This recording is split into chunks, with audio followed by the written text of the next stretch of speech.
ఓం సమర్థ సద్గురు సాయినాథాయ నమః. శ్రీ సాయి లీలామృతం అధ్యాయం 6. సకల దేవతా స్వరూపము. భగవంతునికి ఎట్టి రూపము గుణము లేవు కాబట్టి ఆయన మన ఇంద్రియాలకు మనసుకు గోచరించడు.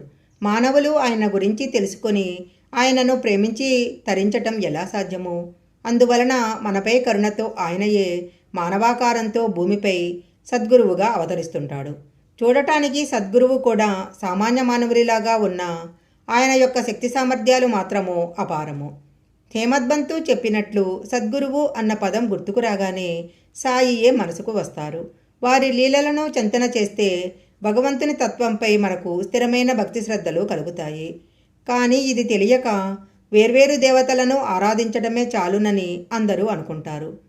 కానీ భగవద్గీతలో శ్రీకృష్ణుడు మానవుల అజ్ఞానం వలన అనేక కోరికలతో ఒక్కడే అయిన పరమాత్మకు వేర్వేరు నామరూపాలు కల్పించుకొని వేర్వేరు దేవతలను ఆరాధిస్తారు అని చెప్పాడు. కానీ పరమాత్మ అయిన తనకు జ్ఞానికి భేదమే లేదని కూడా చెప్పాడు.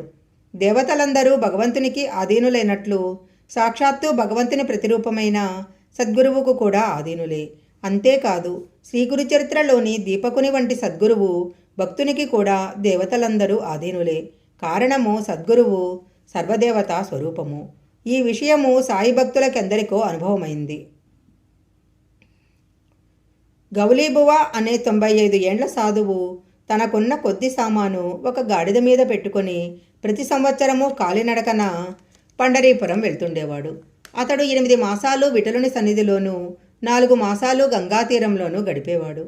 ప్రతిసారి అతడు షిరిడీ దర్శించేవాడు. అతడు బాబాను తదేకంగా చూసి ఆనంద బాష్పాలు రాలుస్తూ ఈయన సాక్షాత్తు విఠలుడే, దీనజన రక్షకుడు, ఆపద్బాంధవుడు అనేవాడు.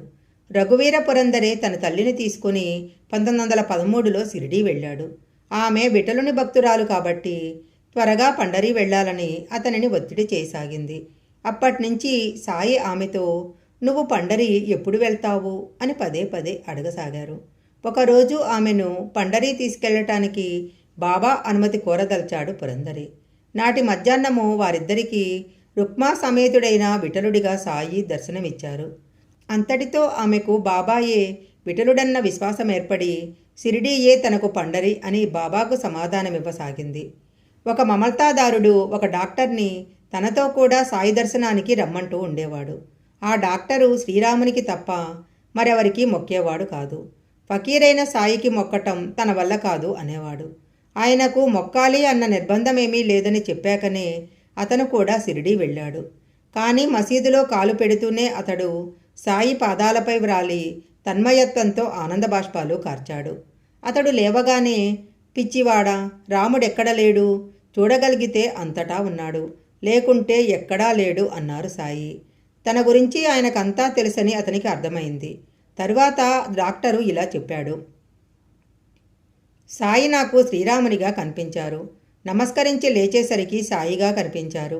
ఆ ఇద్దరూ వేరు కాదు. తిరిగి ఇల్లు చేరాక 2 వారాల వరకు అతనికి ఆ పారవస్యం అలానే ఉంది. మద్రాసు నుంచి వచ్చిన లక్ష్మి అనే భక్తురాలికి కూడా సాయి ఇలాంటి దర్శనమే ప్రసాదించిన వివరము ముందొక అధ్యాయంలో చూశాము. 1911లో దత్త జయంతి నాడు సాయంత్రం 5 గంటలకు బాబా అకస్మాత్తుగా నేను ఈ ప్రసవవేదన భరించలేకున్నాను అని కేకలేసి భక్తులందరినీ మసీదు నుంచి తరిమేశారు. కొద్దిసేపటి తర్వాత ఆయనే అందరినీ మసీదులోకి పిలిచారు. అలనాడు శ్రీ దత్తుని ప్రసవించిన అనసూయాదేవితో ఆయన తాదాత్మ్యం చెందారని భక్తులు అనుకున్నారు. అప్పుడు బల్వంత్ కోజోకర్ మసీదులోకి వెళ్ళగానే సాయికి బదులు ఆసనం మీద బాలుడైన దత్తాత్రేయుడు దర్శనమిచ్చారు. అలాగే ఒకప్పుడు గోవా నుండి వచ్చిన 2 భక్తులలో ఒకరి నుంచి 15 రూపాయలు దక్షిణ అడిగి తీసుకున్నారు. కానీ 2వ భక్తుడిచ్చిన దక్షిణ తీసుకోలేదు. అందుకు కారణమడిగిన శ్యామతో బాబా ఇలా చెప్పాడు. శ్యామ, నీకేమీ తెలియదు. నేనెవరి నుంచి ఏమీ తీసుకోను. ఈ మసీదు తల్లి తనకు రావలసిన రుణాన్ని అడిగి తీసుకుంటుంది. ఇల్లు కుటుంబము లేని నాకు పైకమెందుకు? అతడు తనకు ఉద్యోగం వస్తే మొదటి జీతం దక్షిణగా ఇస్తానని దత్తాత్రేయ స్వామికి మొక్కుకున్నాడు. త్వరలో అతనికి ఉద్యోగం వచ్చింది. అతని మొదటి నెల జీతము 15 రూపాయలు. ఇప్పుడు అతని జీతము 700 రూపాయలు. కష్టం గడవడంతో అతడు మొక్కును మరచాడు. రుణము, శత్రుత్వము, హత్య వీటికి పరిహారం చెల్లించక ఎప్పటికీ తప్పదు. అందుకే అతని నుంచి 15 రూపాయలు అడిగి తీసుకున్నాను అన్నారు.